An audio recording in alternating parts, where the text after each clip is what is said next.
Assalamualaikum warahmatullahi wabarakatuh.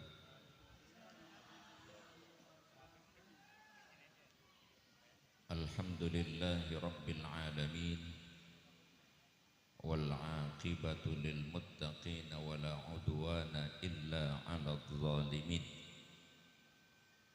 Ashhadu an la ilaha illallah wahdahu la syarika lah, al malikul haqqul mubin. Wa ashhadu anna sayyidana wa nabiyyana Muhammadan abduhu wa rasuluh as-sadiqul wa'dil amin. Allahumma salli wa sallim wa barik ala sayyidina Muhammadin wa ala alihi wa ashabihi al-mujahidin at-tahirin at-tayyibin.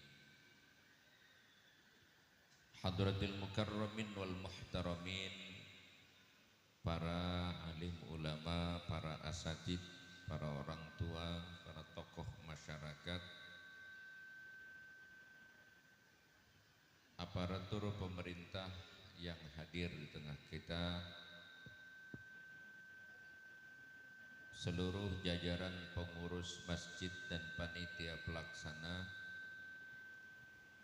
hadirin bapak-bapak dan hadirat ibu-ibu, jamaah yang mudah-mudahan kita semua senantiasa dirahmati dan diberkahi Allah Subhanahu wa ta'ala.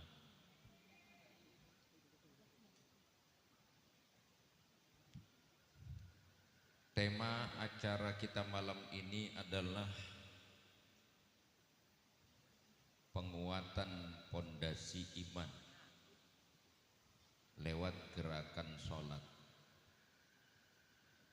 Ini hawanya kayak ngantuk-ngantuk dikit ini ya. Anginnya angin tidur ini.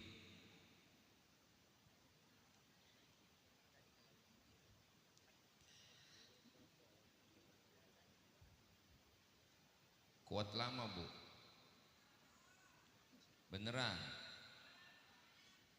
Tapi ntar kalau lagi saya ceramah jangan coba-coba ada yang keluar. Kalau mau pulang sekarang. Kalau ntar lagi saya ceramah ada yang keluar dari sini, saya gak tanggung jawab apa yang terjadi di jalan. Ya memang bukan urusan saya kan. Urusan saya mah saya ceramah sih, mau pulang-pulang saya nggak tahu urusannya, saya suruh tanggung jawab. Bini bukan apa bukan. Bapak Ibu, mungkin ini acara masih kaitannya dengan Isra Mi'raj walaupun bulannya udah pindah. Bulannya udah mendekati Ramadan. Sekarang sudah bulan Sya'ban malam 20. 10 hari lagi kita akan puasa insya Allah. Udah siap puasanya? Udah siap lebarannya? Puasanya tidak siap tapi lebarannya udah siap. Ibu-ibu kreditannya udah 3 setel.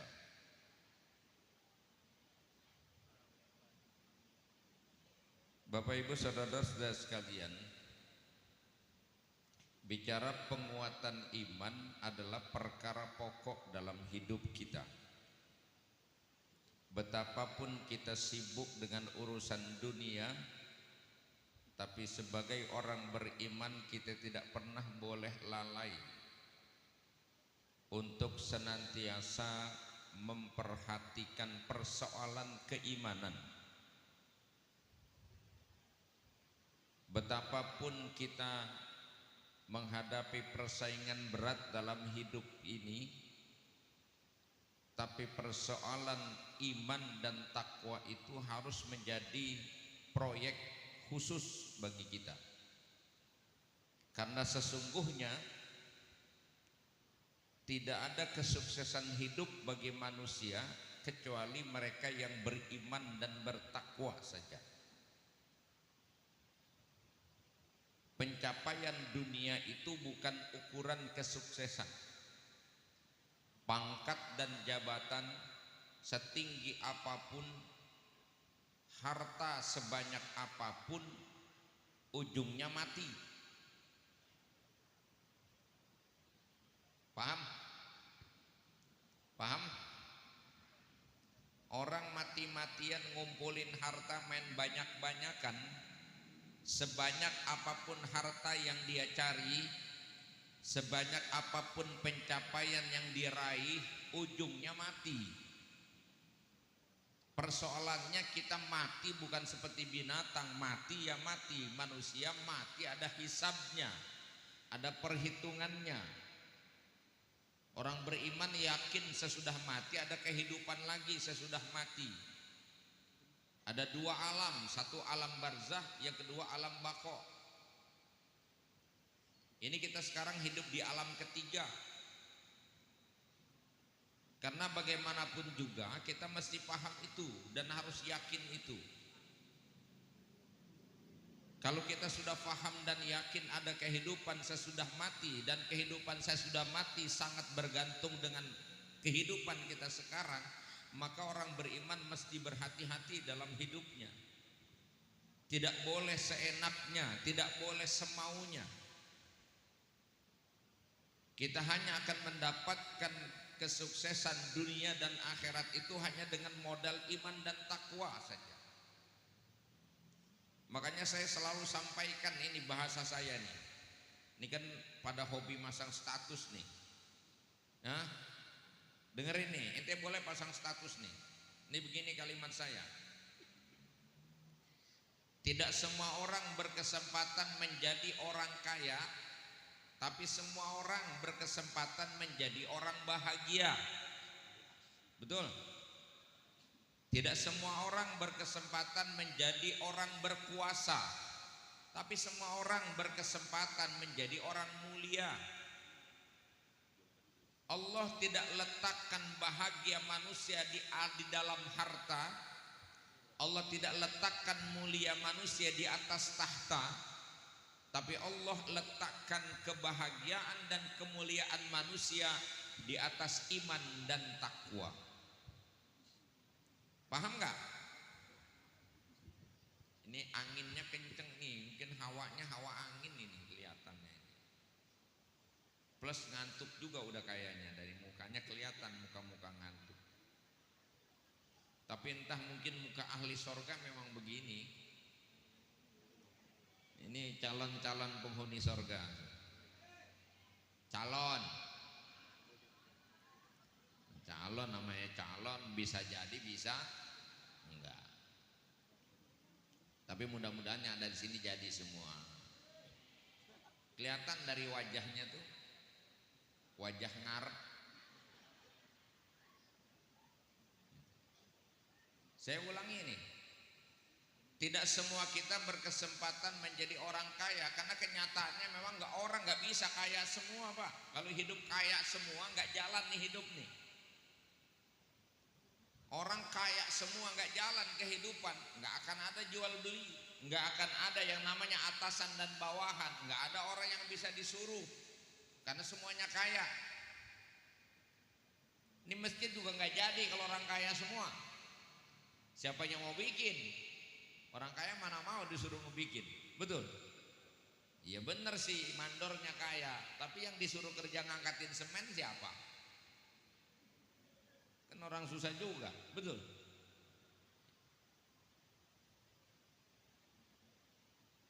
Jadi gak semua kita jadi orang kaya, tapi meskipun tidak semua orang jadi orang kaya, tapi semua orang punya kesempatan yang sama untuk bahagia.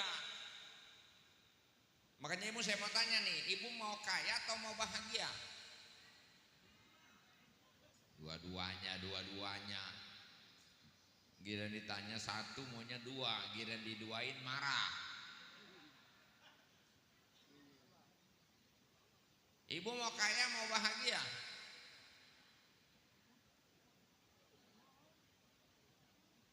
Ya udah terserah ente lah. Mau kaya, saya juga mau kaya.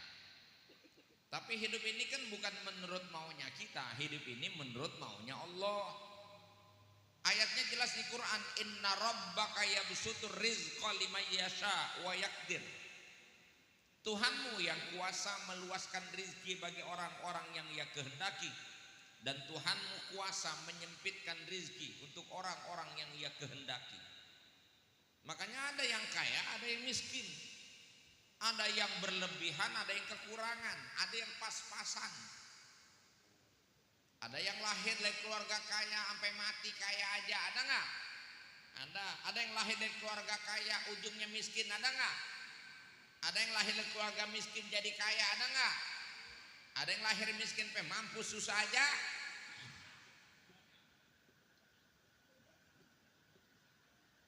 Semua kita berkesempatan untuk jadi orang bahagia meskipun tidak kaya. Kenapa? Karena Allah tidak meletakkan bahagia di atas harta. Ini pandangan agama ya, bukan pandangan kaum materialistik, bukan pandangan orang yang pencinta dunia, tapi pandangan agama. Orang bahagia itu enggak kudu-kudu mesti kaya, dan orang kaya enggak mesti bahagia. Makanya saya mau balik lagi tanya, maunya kaya atau bahagia? Cengar-cengir, cengar-cengir. Saya sibuk yang penting bahagia walaupun kaya. Atau meskipun enggak kaya, yang penting bahagia. Saya mau tanya sama ibu, ibu kalau tidur yang penting kasurnya empuk atau pulesnya? Ya udah kan, yang penting pules kan. Kalau udah pules mau tidur di atas kasur spring bed yang 1 meter pun gitu, biar tidur atas spring bed yang mahal, kalau pikiran kusut bisa pules enggak? Tapi biar tidur di atas karpet kalau hati tenang bisa pules.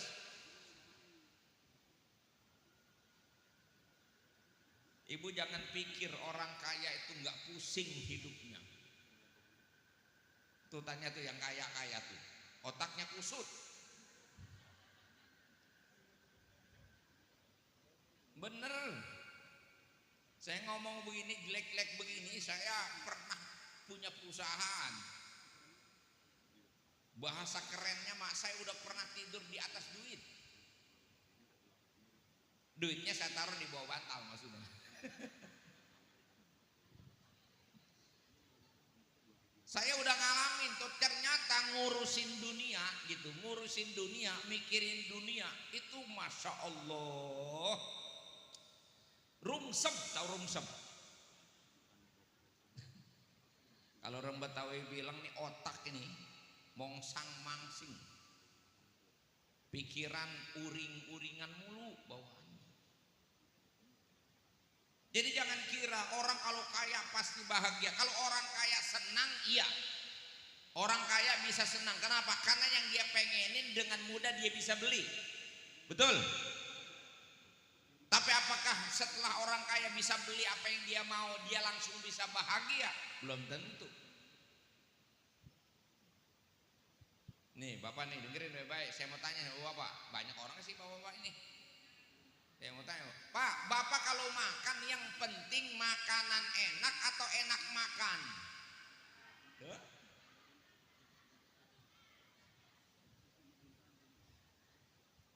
Yang penting kan enak makan, walaupun makanannya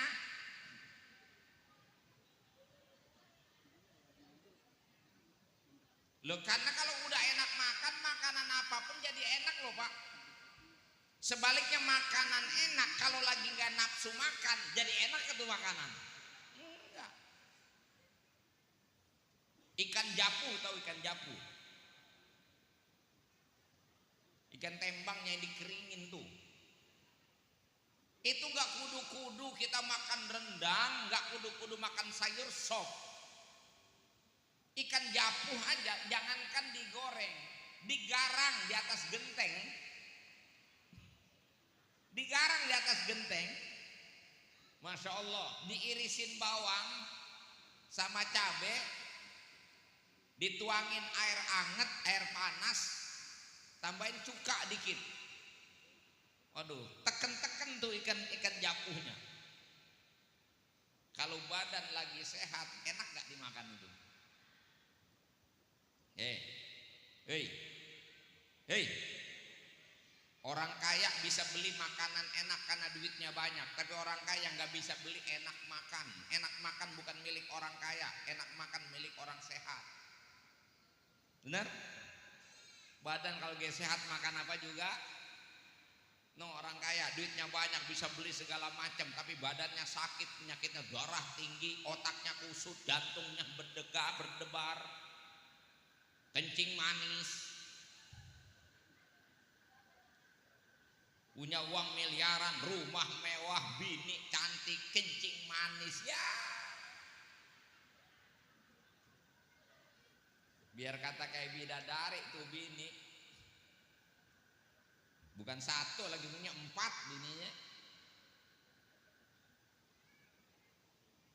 Makan duren takut, makan sate kambing kagak berani, makan sop enggak mau. Coba orang susah mah. Orang susah makan apa aja nggak ada pantangan.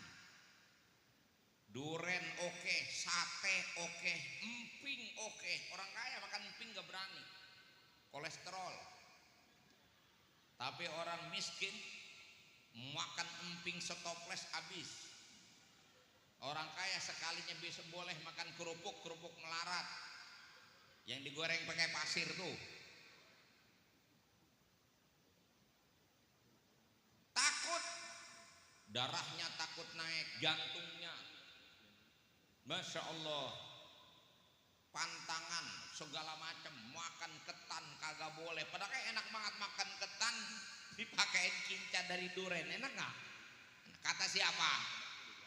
Kata orang sehat. Lagi sakit no boro-boro makan gituan, boro-boro sakit berat, sakit gigi aja nggak berani. Betul?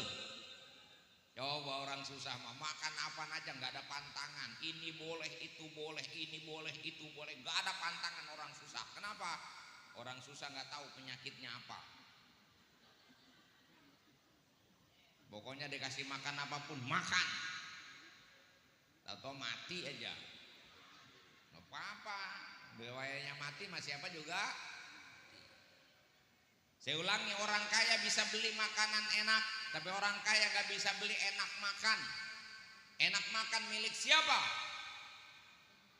Enak makan milik orang lapar.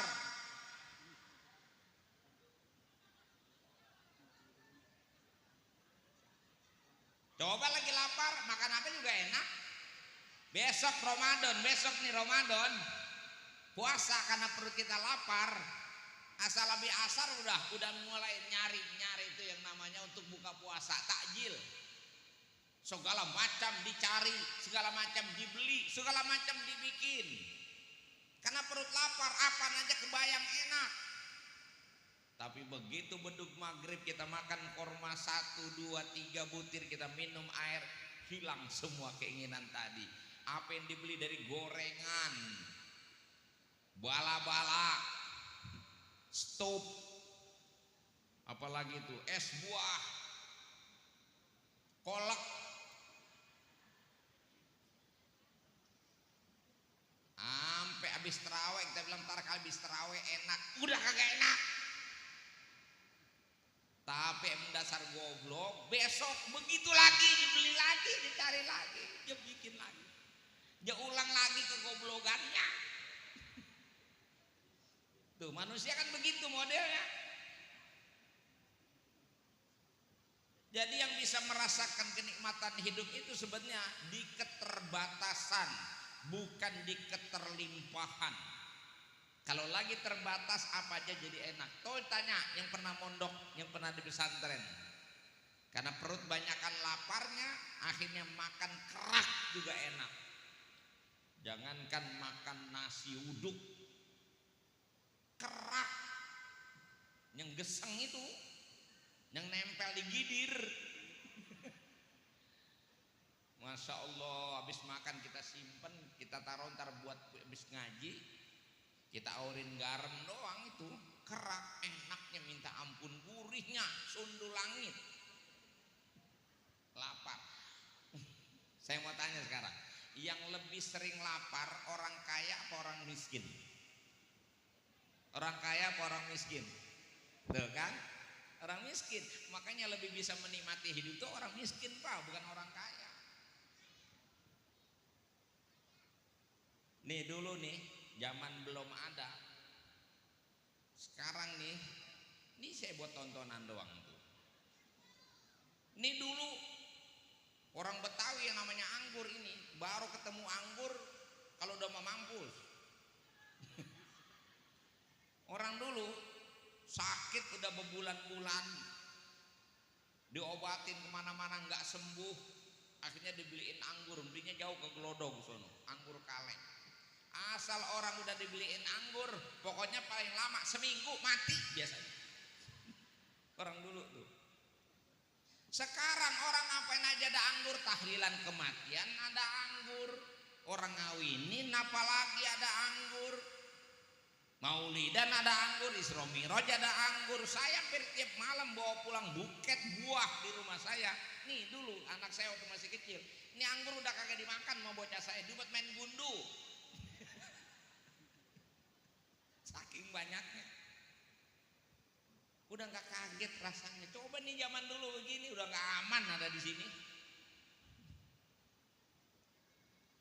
Ketika segalanya sudah berlebihan, maka lenyaplah kenikmatan itu. Kecuali nanti di sorga. Di dunia semua membosankan. Perempuan ingin punya suami yang tampan, rupawan, kaya, bin raya. Kayaknya asik sukses punya suami kaya, bin raya, tampan. Batu belon. Ntar begitu udah didapatkan, biasa saja. Nih, lagi dedemenan sama wadon. Geluduk geledek segede aling gambreng. Pokoknya diterabas. Demi meraih cintanya dia berkorban apapun, sampai berani bertaruh nyawa. Dan ada yang coba-coba mengganggu kekasihnya, dia sesumbar, langkahi dulu mayatku, gitu kan? Mati-matian diperjuangkan. Begitu udah jadi istri, sebulan, 2 bulan, 3 bulan, 3 tahun, sono biasa aja. Akhirnya rumput tetangga lebih hijau dari rumput yang ada di rumah. Betul begitu? Pengalaman. Dunia tuh begitu sifatnya. Makanya orang yang mengejar dunia itu ujungnya bosen, jenuh. Ujung yang paling jauh dunia mati. Persoalannya setelah mati itu bagaimana? Inilah yang membedakan kita orang beriman dengan orang yang tidak punya iman. Orang beriman hidup di atas relnya, di atas imannya. Maka meskipun dia mencari dunia, dunia bukan menjadi tujuan. Dunia harus menjadi tempat dia beramal. Dan kesuksesan hidup kita itu ketika kita berhasil melakukan segala kebaikan sesuai dengan perintah agama. Saya punya istilah, dunia ini bukan tujuan, tapi dunia ini adalah tempat ujian. Makanya ukuran sukses manusia bukan karena pangkatnya, bukan hartanya, tapi sejauh mana orang yang punya harta dan punya pangkat bisa bersyukur atas karunia Allah. Lalu yang tidak punya pangkat, tidak punya harta, bagaimana dia bisa sabar dengan ujian Allah. Itulah hidup. Alladzi khalaqal mauta wal hayata liyabluwakum ayyukum ahsanu amala. Dia yang menciptakan kematian dan kehidupan agar dia uji kamu siapa yang paling baik amalnya. Maka tadi saya sudah sampaikan, meskipun tidak semua kita berkesempatan menjadi orang kaya, tapi semua kita berkesempatan menjadi orang bahagia. Meskipun tidak semua kita berkesempatan menjadi orang yang berkuasa, tapi semua kita berkesempatan menjadi orang mulia. Karena bahagia dan mulia tidak diletakkan Allah di atas harta, tapi bahagia dan mulia Allah letakkan di atas iman dan takwa. Orang kalau hidupnya sudah dengan iman dan ketakwaan, dijamin dia akan sukses dunia dan akhirat. Perhatikan firman Allah. Ini ayatnya mau yang pendek, yang sedang apa yang panjang? Yang ono yang pendek maunya, ini yang panjang. Udah saya yang sedang dah, ya. Kalau yang pendek kependekan, tapi Bapak udah hafal semua ayatnya. Kalau yang pendek mah, innal insana lafi khusrin illal ladina amanu wa amilus. Sesungguhnya seluruh manusia berada dalam kerugian kecuali mereka yang beriman dan beramal soleh. Itu ayat yang paling pendek. Ayat yang panjang saya unjukin aja, surah An-Nur ayat 55. Silakan bongkar nanti di rumah. Saya kasih ayat yang sedang saja, surah An-Nahl ayat 97. An-Nahl 97 Allah firmankan, man amila salihan min dzakarin au untha wa huwa mu'min falanuhyiyannahu hayatan thayyibah walanajziyannahum ajrahum bi ahsani ma kanu ya'malun. Man amila salihan, siapa orang yang beramal saleh, berkelakuan baik, melakukan kebaikan-kebaikan, baik dia laki-laki ataupun perempuan, wa huwa mu'min, walhal dia beriman kepada Allah. Jadi dasarnya iman, lalu kemudian melakukan amal soleh. Apa kata Allah? Falanuhyiyannahu hayatan thayyibah, maka sungguh akan kami berikan kepadanya kehidupan yang baik di dunia ini. Walanajziyannahum, dan pasti akan kami balas nanti mereka di akhirat bi ahsani ma kanu ya'malun, dengan balasan yang lebih baik dari amal mereka, yaitu sorga yang penuh dengan kenikmatan. Itu kan Bu yang kita cari. Dunia Allah kasih hayatan thayyibah, akhirat Allah masukkan kita ke sorga. Itu baru namanya sukses. Hei, makanya jangan gegares doang hidup. Hidup otaknya bikin gegares dulu, gegares. Tahu gegares? Ngebadog. Tahu ngebadog? Ngelebok. Nih, rumah tangga hari ini nih, dinamika rumah tangga, emang ada yang pernah ribut gara-gara suaminya nggak sembayang? Kagak. Coba kalau kagak makan, rame tuh di rumah. Otak kita ini nggak jauh urusannya, urusan makan dulu. Padahal makan tuh ujungnya di mana? Berakhirnya di WC doang urusannya. Makan kalau nggak ada niat ibadah, apa artinya kita hidup ini? Kalau tidak diniatkan untuk ibadah. Makanya makannya orang beriman dengan yang tidak punya iman beda. Orang nggak punya iman makan sekedar kenyang. Orang beriman makan untuk ibadah. Karena memang tujuan hidup kita untuk ibadah. Dua hidup kita ini target pencapaiannya. Yang pertama tahqiqul ubudiyah, mewujudkan penghambaan kita kepada Allah. Yang kedua tahqiqul maslahah, mewujudkan kebaikan bagi orang banyak. Itu tujuan Allah hidupkan kita di dunia. Makanya dikatakan siapa yang paling baik amalnya, yaitu siapa yang paling dekat dengan Allah, siapa yang paling taat kepada Allah, dan siapa yang paling bermanfaat kepada manusia. Itu hidup kita. Tidak dilarang dalam Islam Anda mau jadi orang kaya, silakan Anda ikhtiar.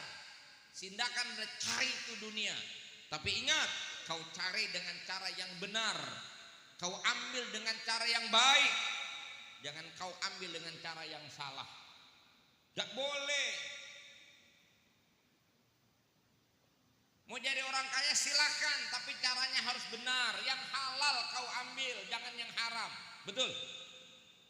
Karena iman kita mengajarkan begitu. Anda mau kenyang silakan, makan yang punya kamu. Yang enggak punya kamu jangan dimakan.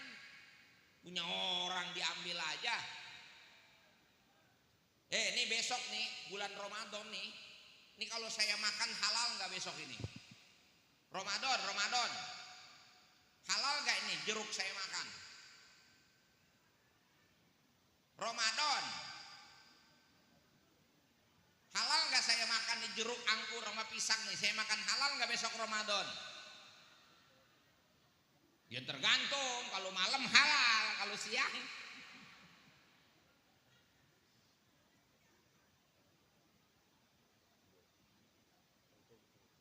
Tuh lagi siang tuh, makanan di rumah kita, nasi kita makan siang haram. Minuman di rumah kita minum haram, padahal punya kita. Dan orang beriman rela walaupun punya dia di rumah dia nih, minuman dia nggak minum, makanan di rumah dia kagak makan. Kenapa? Karena Allah larang dia makan. Tuh orang beriman tuh. Makanya orang kalau benar-benar puasa dan puasanya benar karena Allah, dia pasti orang benar itu.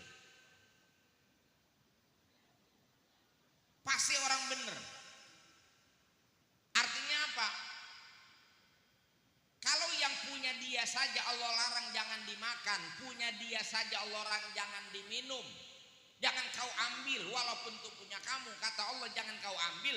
Segitunya punya dia, Allah bilang jangan, dia nggak ambil, dia nggak makan, apalagi punya orang lain. Begitu. Itu makna orang puasa sebenarnya. Berpuasa dari syahwatnya, berpuasa dari seluruh keinginan yang tidak dibenarkan oleh Allah. Toh yang dibenarkan Allah masih banyak. Jadi dengan cara itu tadi hidup kita terjaga. Landasannya iman tuh ya, bimbingan penitia. Landasannya iman dulu. Kalau iman kita benar, insya Allah benar. Pak, besok Ramadan tuh bini kita, padahal kita udah ambil tuh mitsaqon golizoknya, perjanjian dan pertanggungjawaban. Ketika kita dinikahi nama Amil, kita bilang apa? Qabil tu nikahaha, saya terima nikahnya. Setelah kita terima nikahnya, nisaukum harsul lakum, istrimu adalah ladang bagimu, istrimu ibarat sawah bagimu, istrimu ibarat kebun bagimu. Halal, boleh kau garap. Faktu harsakum annasyitum, silakan garap kau punya sawah, silakan garap kau punya ladang. Pinggirnya dulu baru tengahnya boleh, tengahnya baru pinggirnya juga nggak apa-apa. Mau dikoret dulu rumputnya baru dipacul tanahnya silakan, mau dipacul tanah bareng sama rumputnya juga terserah yang punya kebun. Paculnya panjang ente boleh ngacul sambil berdiri, paculnya pendek jongkok terserah yang punya pacul. Tuh bebas kan begitu. Halal, halal, halal. Tapi besok Ramadan dari terbit fajar sampai tenggelam matahari nggak boleh dieksekusi itu istri kita. Padahal halal aslinya. Tapi besok Ramadan berubah menjadi haram karena Allah larang kita sentuh, larang kita bergaul. Haram kita bergaul dengan pasangan kita besok Ramadan. Itu artinya apa? Uang pasangan kita saja kita udah ambil janji dan qabil tu nikahaha saja Allah bilang jangan disentuh. Itu segitunya bini kita. Begitu Allah bilang jangan, kita nggak sentuh, apalagi bini orang. Paham nggak? Suamimu nggak boleh kau ajak-ajak, jangan kau pancing-pancing suamimu. Ramadan haram. Itu suamimu. Ketika Allah bilang jangan, kau nggak ganggu suamimu. Itu suamimu, apalagi suami paham? Hikmah puasa. Saya ceramah baru setengah jam, capeknya udah minta ampun nih. Suara saya kedengeran nggak sih ini? Kayaknya kecil. Kedengeran? Makanya hidup kalau pakai iman tertib, Bu. Jadi kunci hidup ini adalah Allah janji sama kita. Saya mau balik kepada ayat tadi. Orang yang beriman, beramal soleh, Allah akan berikan kepadanya kehidupan yang baik di dunia. Kehidupan yang baik tuh nggak kudu-kudu kaya, Bu. Yang penting mah rumah tangga kita sakinah, Rumah tangga kita seperti sorga. Suami ibu mampu menghormati dan menghargai ibu sebagai istri. Pak, bini bapak mampu menghormati bapak, mematuhi bapak sebagai suami. Biar gak cakep-cakep amat juga, kalau akhlaknya bagus mah seneng gitu ya. Apalagi gue cakep. Tapi biar cakep akhlaknya jelek, empet pak. Yang lebih parah udah jelek juga akhlaknya lagi. Suwe itu mah.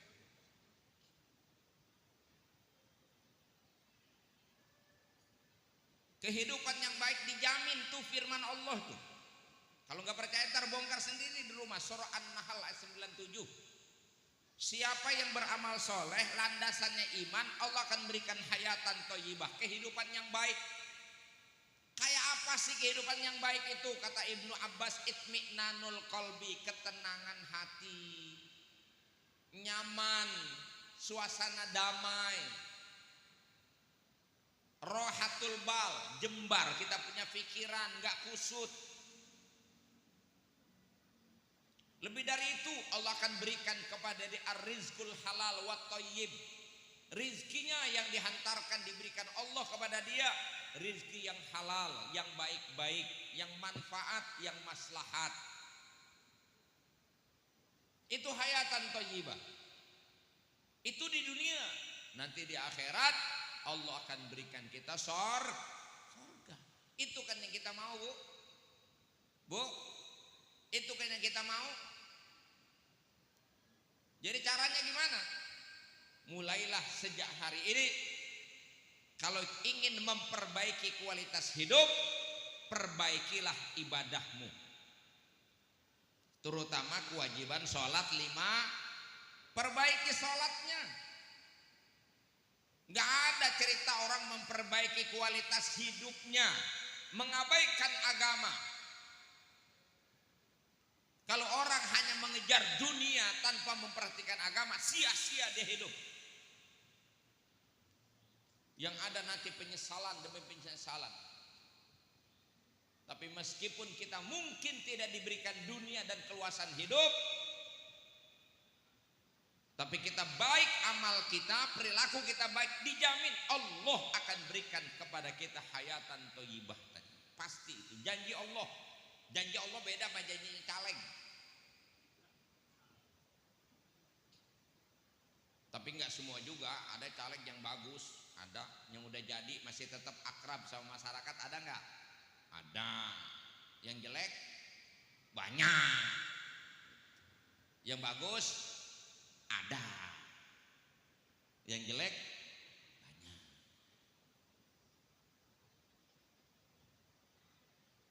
Tapi Allah janjinya nggak akan pernah dusta, pasti. Makanya Bapak Ibu saya tantang nih ada di sini. Cari kalau nggak percaya dalam pengalaman hidup sehari-hari orang yang ibadahnya bagus, hidupnya bertakwa. Kalau ada yang hidupnya keblangsak, kasih tahu saya pengen cari. Saya udah keliling kemana-mana sampai di hari belum pernah nemu ada orang ahli ibadah, orang yang takwa hidupnya keblangsak, nggak pernah nemu. Kalau susah banyak.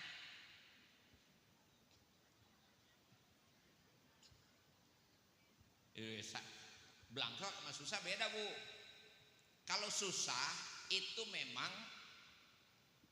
ciri hidup, sifat hidup itu susah. Emang dipikir ibu yang katanya susah orang susah doang gitu? Orang kaya nggak susah, ibu bilang. Hidup ini nggak ada yang nggak susah, makan aja susah, makan aja kudu ngunyah dulu. Hidup ini pasti cirinya hidup itu susah. Kalau nggak mau susah di sorga semuanya udah tersedia. Tapi yang namanya keblangsak tuh begini maksudnya. Udah duit nggak punya, bini bunting udah bulannya, kontrakan udah 2 bulan kagak bayar, mana orang tua lagi sakit, gitu. Saudara juga lagi pada bangkrut. Kerja di PHK tuh namanya keblangsak tuh. Jadi satu masalah belum selesai ketemu masalah lain. Hidupnya berada di atas masalah. Kalau orang yang beriman bertakwa enggak akan begitu. Kalau susah biasa namanya hidup mah. Ya namanya susah. Tapi selalu Allah kasih jalan keluar. Nih termasuk sholat. Saya mau persingkat aja dah. Biar jangan terlalu lama. Nih gini nih, saya ngomongin sholat nih. Buka Quran kalau nggak percaya. Al-Quran surah Toha ayat 132. Hei. Ntar di rumah kalau nggak percaya. Tuh megang HP silakan yang muda-muda yang ngerti. Mungkin ada Qurannya di situ. Dia boleh ketik aja tuh di Google. Ya. Surah Toha ayat 132. Dengerin ayatnya. Dengerin.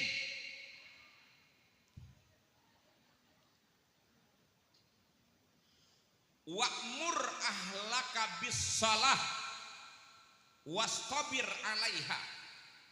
La nas'aluka rizqa nahnu narzukuka wal aqibatu lit taqwa. Bener ayatnya, bener. Wa'mur ahlaka bis shalah, perintahkan keluargamu untuk sholat. Jadi kalau khitabnya kepada suami, ini suami-suami, perintahkan istrimu sholat. Suami istri, perintahkan anakmu untuk sholat. Jangan sampai ada di rumah tangga kita yang nggak sholat. Perintahkan semua untuk sholat. Wastabir 'alaiha, dan bersabarlah atas perintah sholat itu. Namanya sabar dalam taat, sabar dalam ibadah. Karena sholat itu walaupun kita lakukan tiap hari berat, tetap berat. Setiap datang kewajiban ada saja halangannya, betul. Ada saja godaannya. Maka kata Allah, bersabarlah atas sholat itu. Maksudnya apapun yang terjadi, apapun kesibukanmu, apapun keadaanmu, jangan kau tinggalkan sholat. Lanjutan ayatnya masih dalam satu rangkaian ayat, kata Allah, la nas'aluka rizqa, kami tidak minta kamu mengurus rizki. Ingat ayatnya, kami tidak minta kamu mengurus rizki. Nahnu narzukuka, kami yang akan urus rizkimu. Jelas ayatnya? Paham? Yakin? Enggak. Kalau yakin Pak dengan ayat itu, ini masjid tiap hari penuh isinya orang sholat. Tapi kenapa orang banyakkan di luar ketimbang yang masuk masjid? Mereka kejar itu dunia. Sholat belakangan. Padahal kata Allah, sholat kamu, aku kasih kau rizki. Ayatnya jelas nggak? Paham nggak? Ini emak-emak nih, jangan ngomel doang. Biasanya mah laki ngomel mulu. Dikasih banyak habis, sedikit kurang.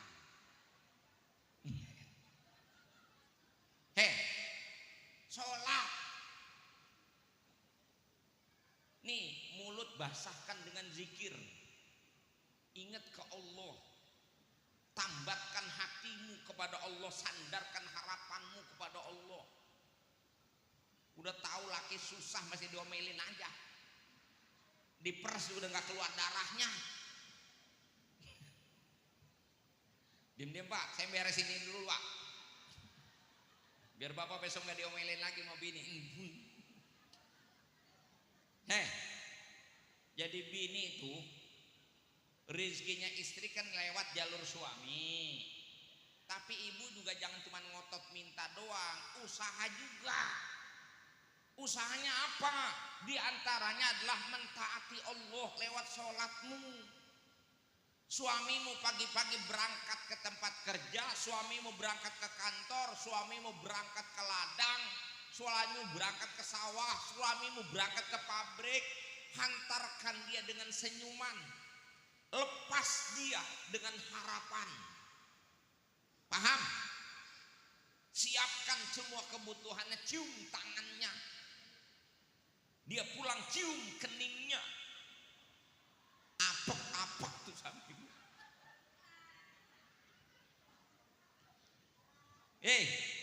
Begitu suaminya berangkat mengais rezeki, ibu di rumah diberesin itu rumahmu. Beresin itu rumah. Yang kotor-kotor dibersihkan, yang berantakan dirapihkan, lantainya disapu dan dipel. Selesai itu urusin makanan bocah, ibu masak. Atau masaknya lebih siang lagi, setelah beresin rumah, ibu mandi yang rapih. Selesai mandi, ibu gelar sejadah. Kan tadi udah sholat subuh, tadi mah subuh, lain judul. Ini mah begitu masuk siang, ibu mandi, ibu gelar sejadah, ngadep ke Allah. Ibu sanggup sholat 8 rakaat, silahkan 8 rakaat, namanya sholat duha. Nggak sanggup 8, ibu kerjain 6 dah, 6 dikurangin 2, 6 masih berat juga, 4 masih berat juga, 2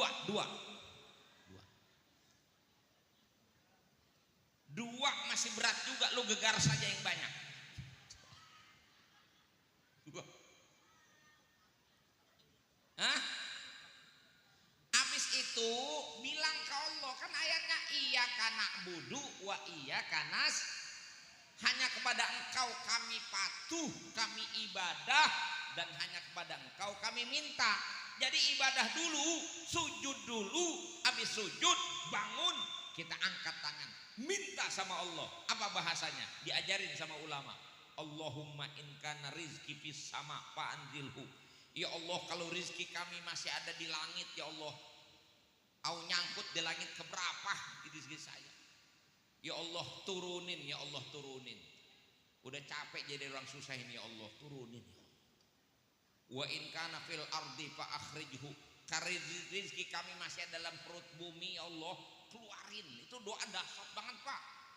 Yang masih di langit aja suruh turunin, yang ada di perut bumi suruh keluarin. Wa in kana ba'idan faqarribhu. Kalau jauh ya Allah deketin, ya Allah. Kasihan suami saya ngayap kemana-mana nggak dapet. Deketin ya Allah. Yang jauh suruh deketin. Sampai wa in kana mu'siran fayasirhu. Kalau susah dapetinnya gampangin ya Allah, gampangin. Suami saya kemarin udah bawa kangkung pulang, masih kangkung juga. Gampangin ya Allah, gampangin. Mudahkan ya Allah. Bilang sama Allah, ngomong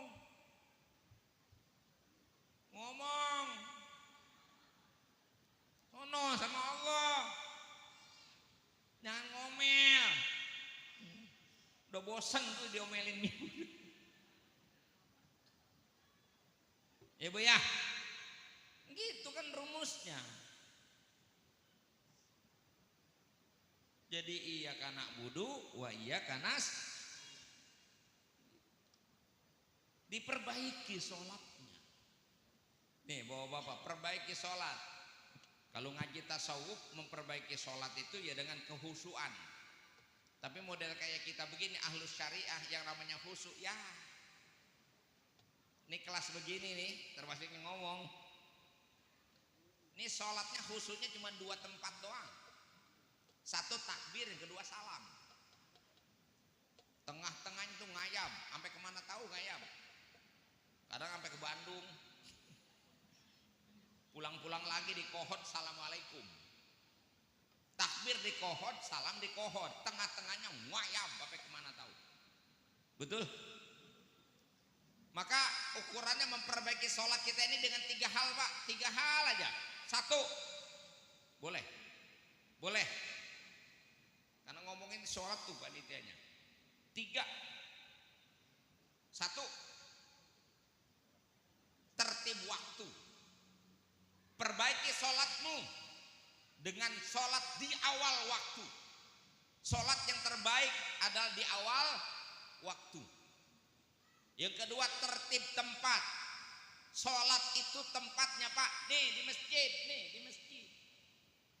Sholat di rumah mulu, masjid setengah mati dibangun, udah dibangun ditonton doang. Saya nggak tahu nih kapan bikinnya, ini masjid udah jadi begini, hebat bener orang sini, salut saya, kaget tapi nyampe, wih keren banget ini. Tapi insya Allah di sini mah yang namanya masjid kalau sholat berjamaah nggak usah ditanya dah, nggak usah ditanya, repot nanya mah udah. Udah biarin aja yang tanya. Jadi perbaiki sholatmu, satu tertib waktu yang pertama, yang kedua tertib tempat. Pak, sebagus-bagusnya rumah bapak, sholat bapak tetap nilainya 1, tapi sholat ke masjid pak, dari berangkat sampai pulang, nih langkah kaki kita, setiap langkah 10 kebaikan Allah beri.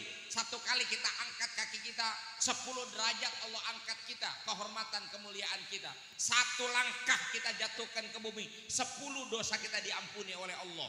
Artinya semakin jauh kita berjalan, semakin banyak keuntungan kita dapat. Begitupun kita pulang sampai ke rumah. Nggak ada ruginya pak, datang dari rumah masuk ke masjid sini. Begitu masuk ke dalam masjid, taruhnya bapak bisa baca Quran, silahkan baca Quran. Nggak bisa baca Quran, bapak wiridan. Nggak bisa wiridan, bapak bengong aja di masjid. Bengong aja di dalam masjid pak. Selama bapak niat i'tikaf di dalam masjid, itu malaikat yang ada di langit yastaghfirunahu wa yarhamunah, memintakan ampun kepada Allah akan dosa-dosa kita. Malaikat memintakan rahmat untuk diri kita. Keren gak orang masjid itu? Keren. Bapak bengong di rumah digebrak bini pak. Mendingan bapak bengong di masjid aja situ. Ingat pak, perbaiki sholat dengan 3 jalan tadi. Tertib waktu, 2 tertib tempat, yang ketiga tertib kaifiyah. Caranya bagaimana? Berjamaah. Sholat mah pak nggak ada lain udah. Kalau sholat berjamaah pokoknya dikasih keuntungan sama. Imamnya khusyuk, makmunya dinilai khusyuk semua. 1 jamaah ada yang khusyuk, yang lain diborong semua. 27 nilainya. Di rumah 1 pak, itu pun kalau lempeng, kalau bengkok nggak diambil. Kalau borongan mah sekarung diborong semua. Ibarat borongan, timun sekarung diborong sekarung. Harganya berapa? 1.000, diborong semua 1.000. Tapi begitu diecer, diketeng satu-satu, yang harganya 1.000, yang lempeng doang, yang petot kagak keambil. Nah sholatnya petot semua bagaimana? Kalau di masjid bareng, itu cara memperbaiki sholat. Sayang di masjid hebat-hebat dibangun, masya Allah megah. Berapa miliar nih dana yang dihabiskan? Cuman dipoto-foto doang. Akhirnya ngomong, masjid kampung gua mah lebih hebat daripada kampung lu, gitu kan? Banding-bandingin masjid kampung gua mah top, keren. Lu sering di masjid? Kagak sih. Nih masjid tempat sholat dibangun buat tempat sholat. Khairul biqa fil alam nih al masjid. Sebaik-baik tempat di alam semesta masjid pak, bukan istana. Sedoyong-doyongnya masjid tetap dia memiliki kemuliaan di sisi Allah. Pakai AC nggak? Belum. Udah sini mah gak usah pakai AC, masih adem. Ya besok mah boleh. Sekarang mah gak usah. Lagi muludan ini mah. Di masjid semua gratis. Air tinggal muter di keran. Betul? Di rumah buka keran, bayar nggak? Listrik tinggal mencet, nyala, nggak usah bayar. Masjid, rumah mana sempit, mending rumahnya wangi, bau pesing. Mau rebahan di pojokan mana coba masjid, nyaman nggak? Nyaman. Kan gobloknya orang kita, masjid udah nyaman kayak begini, tetap aja nggak betah. Lu nyari apa?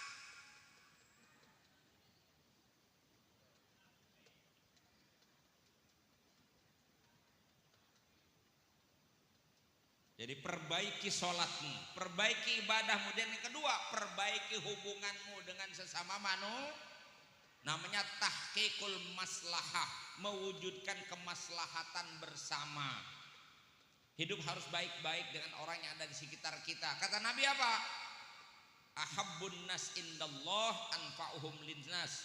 Sepaling dicintai manusia di sisi Allah adalah orang yang hidupnya paling banyak berguna bagi orang.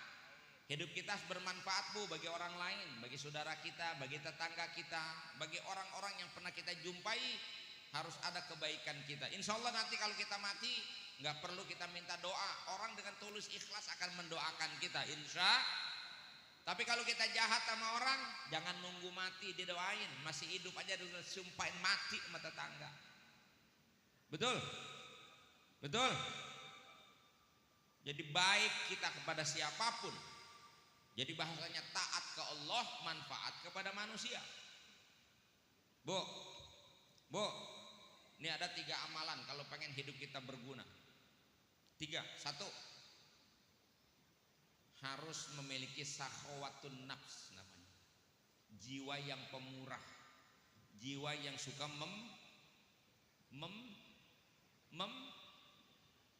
membleh. Jiwa yang suka memberi. Karena orang baik itu orang yang memberi, bukan meminta, bukan menerima, tapi berikan apa yang bisa kita berikan. Saya punya rumusan dalam hidup rumah tangga saya, dengan sudah sepakat, siapapun datang ke rumah kita, harusnya kita yang datang nganterin kan.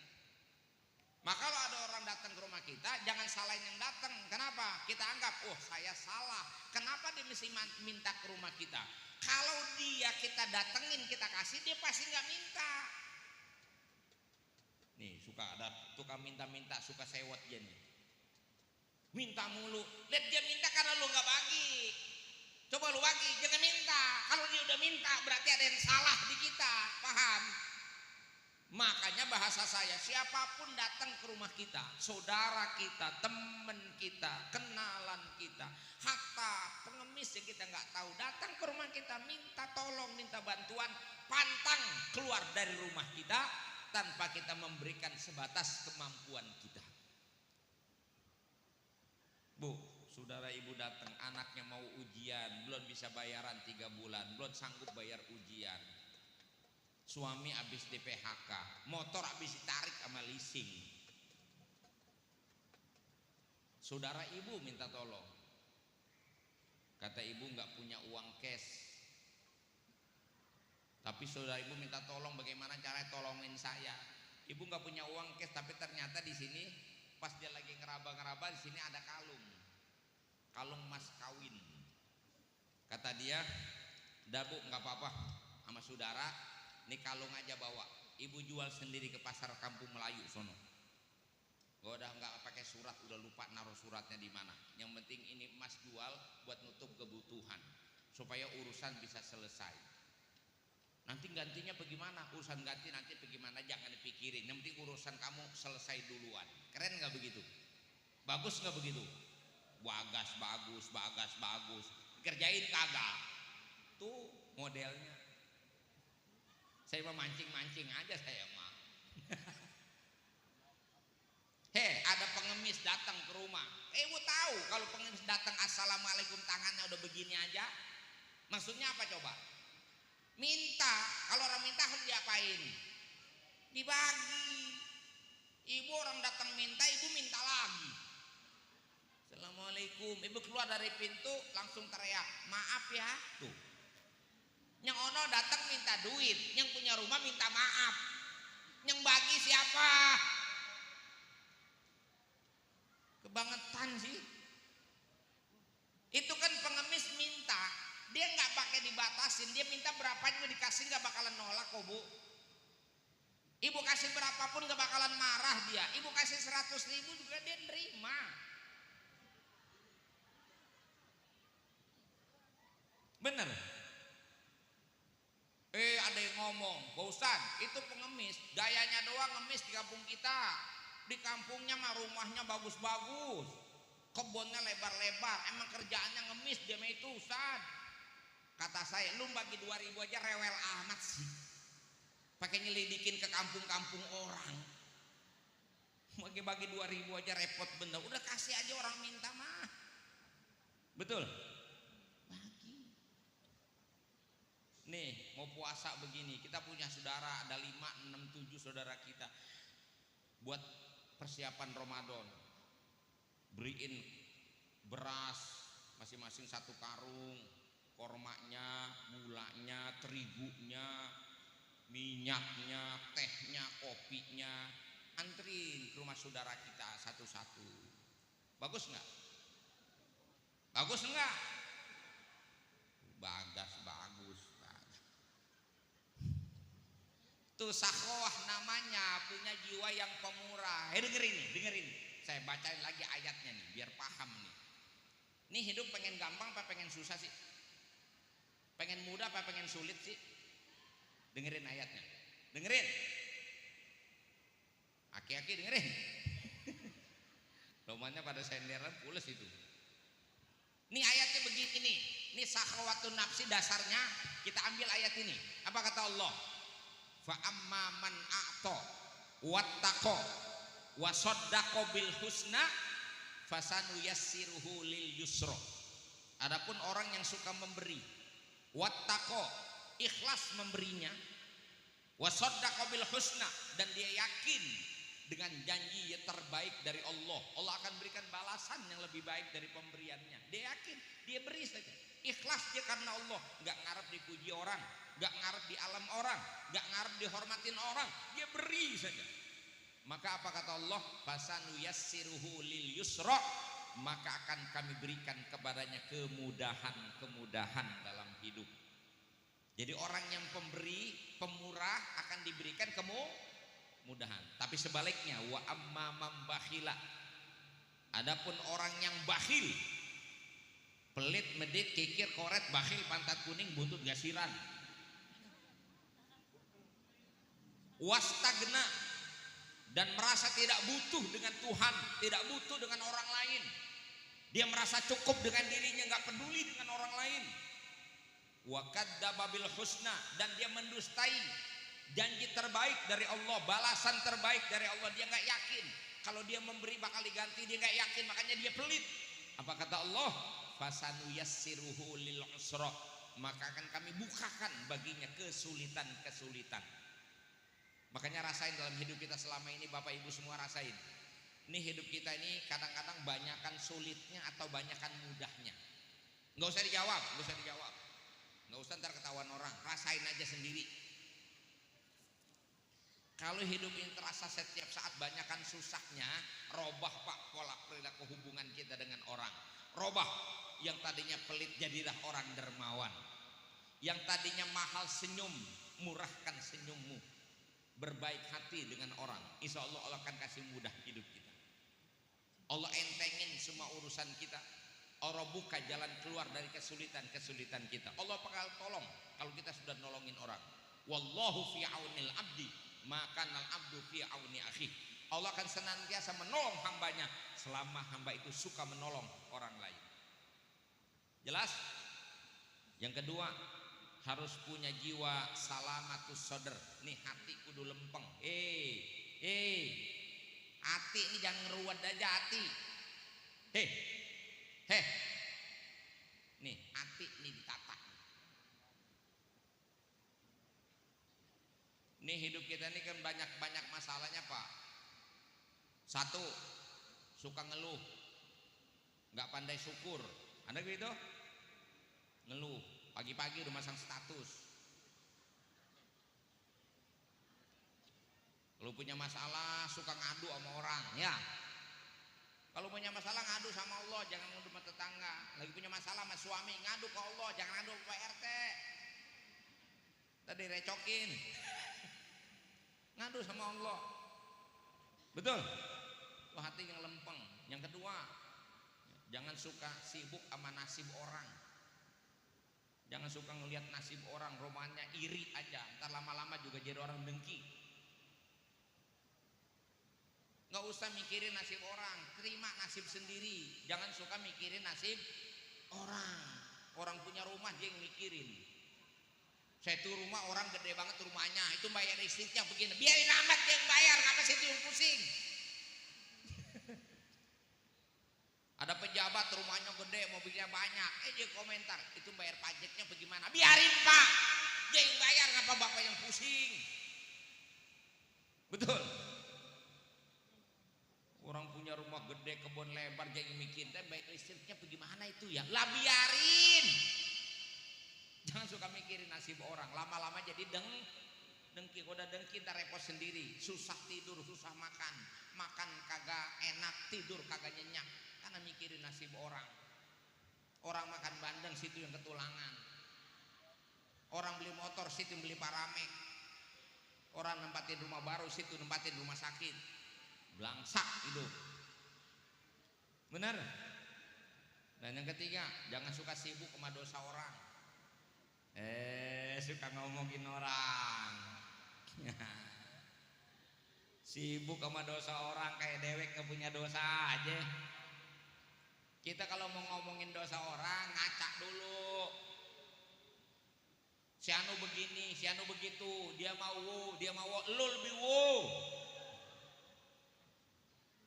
Gak usah sibuk sama dosa orang kecuali amar ma'ruf nahi munkar.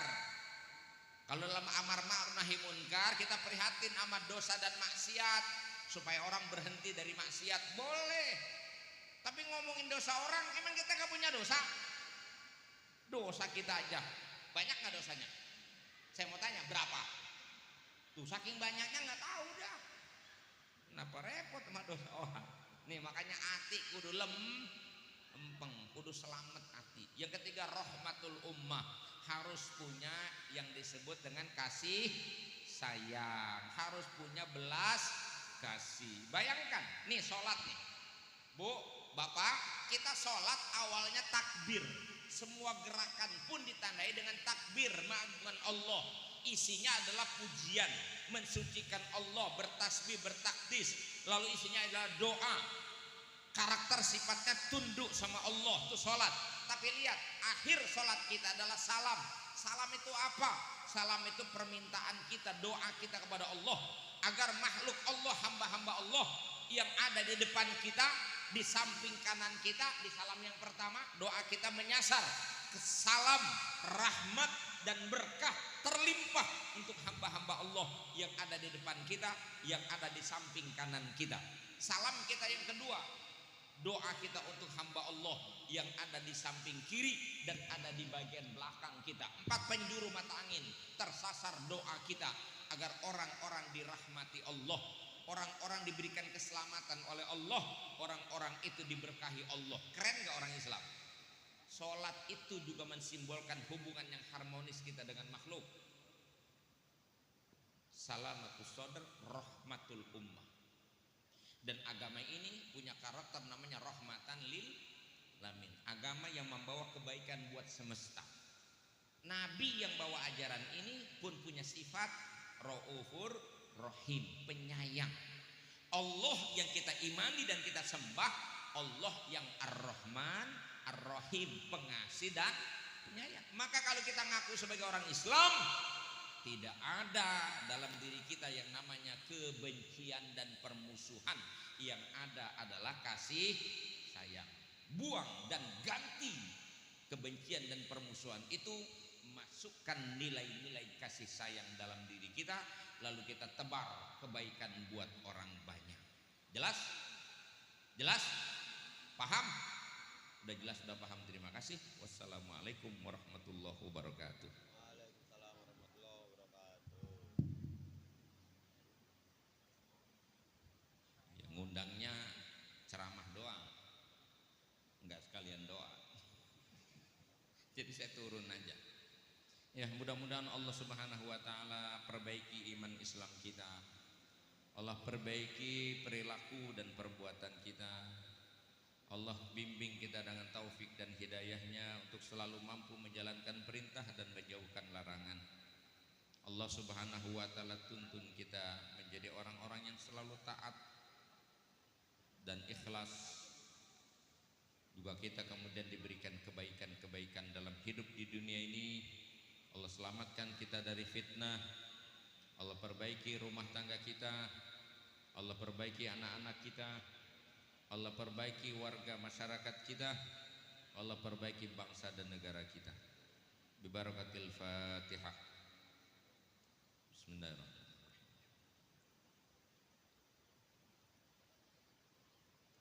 Shiratal ladzina an'amta 'alaihim. Wa'fu 'anna ya karim. Allahumma ya daimal fadli 'alal bariyah, ya basital yadaini bil 'atiyah, ya sahibal mawahibis saniyah. Salli ala sayyidina Muhammadin khairil wara sajiyah. واغفر لنا يا ذا العلا في هذه الليلة. اللهم اجعل سيئاتنا سيئات من أحببته ولا تجعل حسناتنا حسنات من أبغضته. اللهم ارزقنا مالا يكفينا وبيتا يأوينا واحفظ علينا عقولنا وأدياننا وأهلنا وأموالنا وقنا شر من يؤذينا. اللهم آت نفوسنا تقواها وزكها أنت خير من زكاها. اللهم بارك لنا في شعبان وبلغنا رمضان في صحة وعافية وسلامة وسعادة. وصلى الله على سيدنا محمد وعلى آله وأصحابه أجمعين. سبحان ربك رب العزة عما يصفون وسلام على المرسلين والحمد لله رب العالمين. والله الموفق إلى قوم الطريق. ثم السلام عليكم ورحمة الله وبركاته.